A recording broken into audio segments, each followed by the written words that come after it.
and my Redeemer. Amen.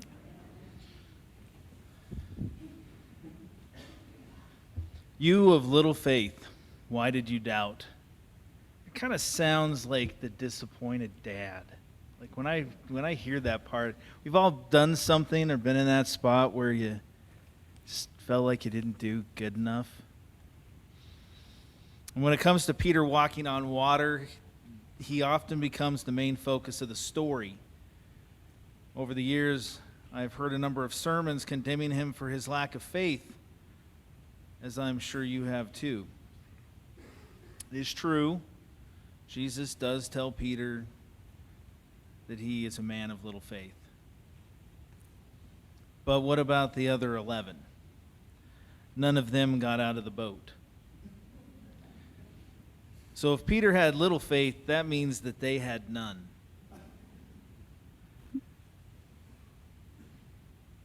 It would be easy for me to stand up here this morning and play Monday morning quarterback and criticize Peter and the other disciples for what they did do and what they didn't do.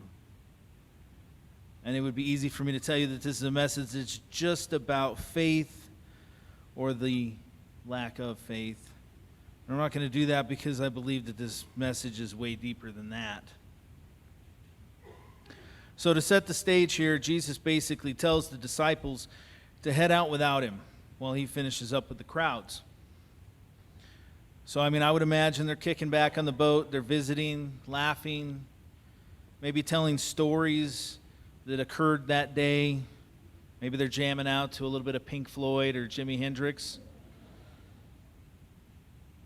They're getting some relaxation time in while the boss is on the mountain praying by himself. But when the evening time comes, the storm comes with it, and it starts really tossing the boat around. And this happens all night long. Now keep in mind, this isn't a ship. This is a boat. It has 12 men crammed into it. I would imagine that this thing is taking on a little bit of water, and there's not a whole lot of cover or shelter from the weather. Now, Cora and I have a queen-size bed and 4 cats, and I'm fat, so I can only imagine how cramped that boat really was. So I can relate to that. Or probably Cora could probably relate to it better than me, but it's a tight space. So when the disciples first see Jesus coming at them, they mistake him for a ghost. They've spent the whole night afraid of the storm and afraid that they're going to drown, and now a ghost shows up. Things are going from bad to worse. It's safe to say that things are getting pretty real right now, or at least to them. Right? So have you ever noticed that we tend to make the problems of our life worse in our heads than they really are? As humans, we are masters at creating terrible events in our minds that worry ourselves to death. We constantly allow our minds to fill in the blanks by overanalyzing things and letting our minds get the best of us. We often make our fears greater than they really are. And that is exactly what the disciples do. They allow their fears to take control, and the disciples are filling in the blanks. They see a figure walking on the water towards them, and they instantly assume that it must be a ghost. And they are freaking out. And Jesus instantly tells them, "Take heart, it is I, do not be afraid." I've always had a great appreciation and love for Peter because he reminds me of myself. He's always quick to act, and it's always without thinking. He shoots off his mouth when prudence may be the better choice, and this is exactly one of those moments where his mouth gets himself into a really big jam.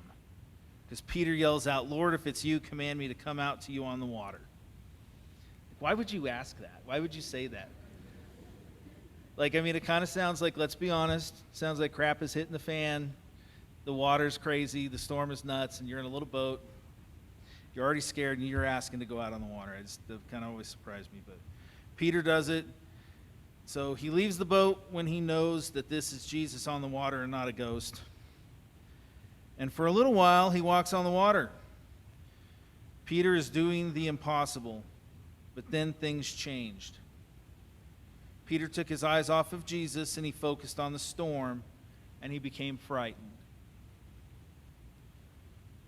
When Peter got out of the boat, he was focused on Jesus, on the source of his power. Then Peter shifted his focus from the source of his power to the problems that surrounded him. Peter gets distracted by the booming thunder, the flashes of lightning, the wind, the waves. There is a storm going on around Peter.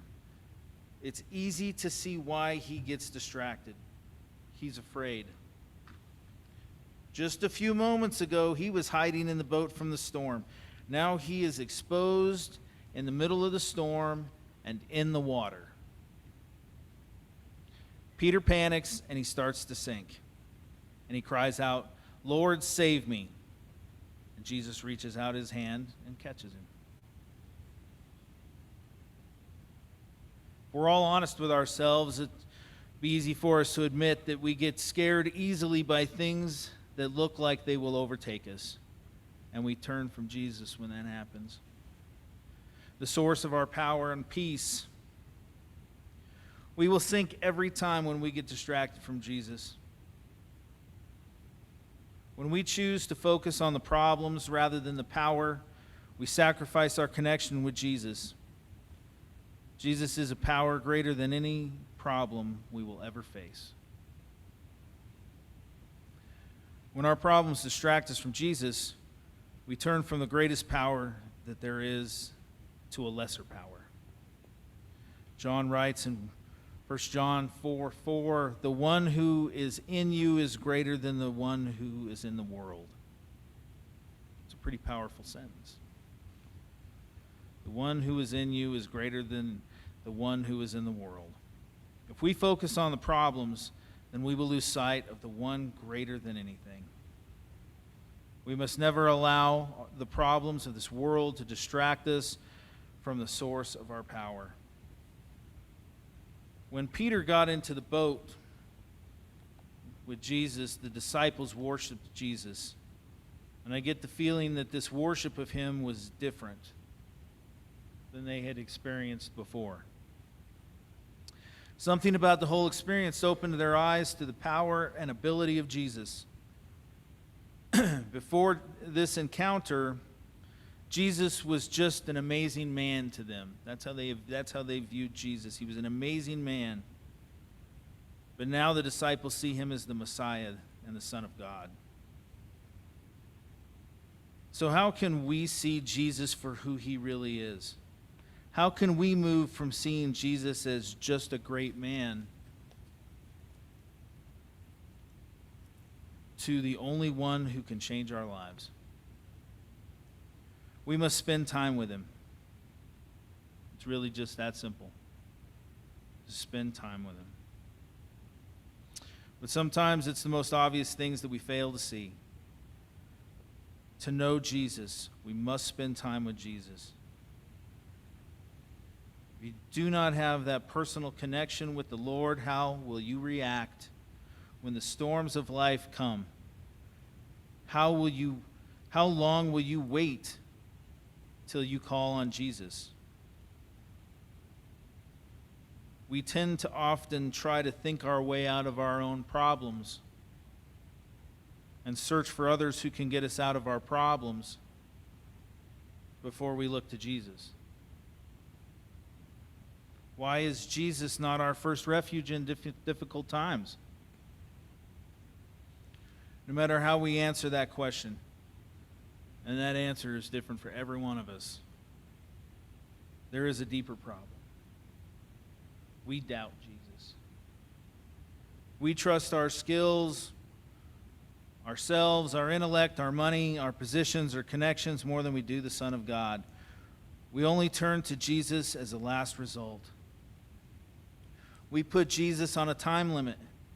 If Christ does not handle our problem within a certain amount of time, we assume that he does not care, is not able, or is too busy. So we go to someone else or something else. Not only must Christ be our first choice, but he must become our only choice. And I know there's always that question looming out there. But what if Jesus doesn't help? Jesus may not come to you when you want. He may not do what you want. He may not follow your every direction. But Jesus does care. He is all-powerful, and he will help. Notice that the storms do not calm down until Jesus gets into the boat in this morning's gospel. The whole experience with Peter walking on water happened while the storm raged. Sometimes Jesus does not remove the problems from our lives, but he shows up and he walks with us through them. And that is where trust and faith come in. Our life is built on Jesus and him alone, not Jesus and something else, not Christ and someone else. When we realize that all we need is Jesus, we trust him. It will not matter if storms rage or if lightning flashes. All that will matter to us is that we have Jesus. No doubts in his ability, no questions about if this is the right course for our life, no wondering if Christ can.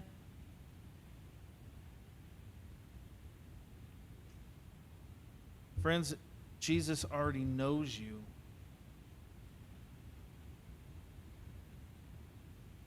He wants us to know him. I'm not talking about prayer time. Prayer is important. We need to pray, but it's heavier than that. He wants it to get personal. He wants you to bring him the baggage. He wants your problems, your worries, grief, guilt, sin, all of it. He wants to carry the burden for you. He wants to lay awake tonight worrying for you while you sleep like a baby. Jesus is standing in front of each and every one of us, reaching out his hand, and all we have to do is grab it. We all have garbage in our lives. Maybe it's health problems or marital issues, your job, finances, or even the death of a loved one. Give it to him. But once you give it to him, you can't take it back.